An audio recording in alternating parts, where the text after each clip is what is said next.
Fala galerinha, preparados para mais um vídeo? Vou levar vocês para conhecer um pico irado agora. Ali uma cachoeira que vale muito a pena. Então acompanhe esses próximos capítulos aí que vai ser irado. Só vamos!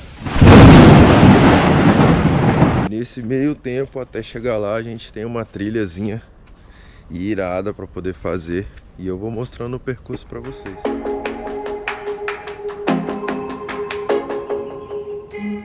Galerinha, tamo aí. Hoje tá um diazão de sol, apesar de uma semana de chuva. E pô, esse lugar aqui é bem pertinho do hostel onde eu tô ficando aqui. E, cara, a água vai estar gelada, mas vale muito a pena esse rolê.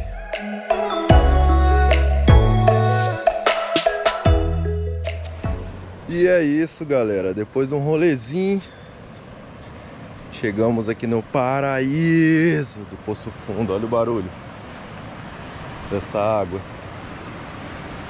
E vamos!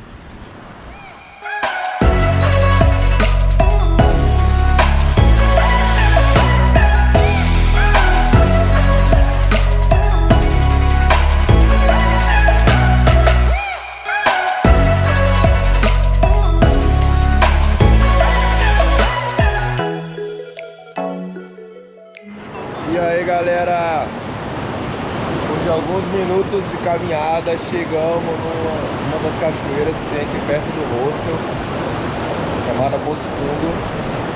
Tem essa queda d'águazinha aqui, vou mostrar pra vocês uma panorâmica. Mas essa cachoeirazinha fica, sei lá, 15 minutos do hostel andando, é muito fácil de chegar. E é um paraíso.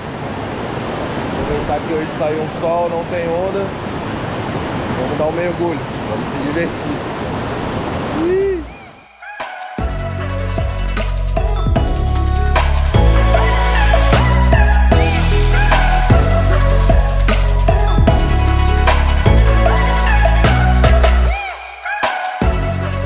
Voltamos, galerinha.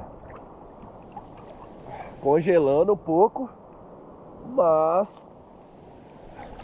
olha a cor dessa água. Mas vou falar um negócio pra vocês. Vale muito a pena. Apesar do gelo, mas vale muito. Ah, brother, obrigado por esse dia. Então é isso, galera. Mais um rolezinho concluído. Dando um rolê ali na cachoeira. E é isso, espero que vocês tenham gostado desse vídeo. E indique para os seus amigos, deixe o seu like, seu comentário, ajuda nós aí a divulgar essas aventuras. Tamo junto, Deus abençoe. E é nóis, galera, só vamos!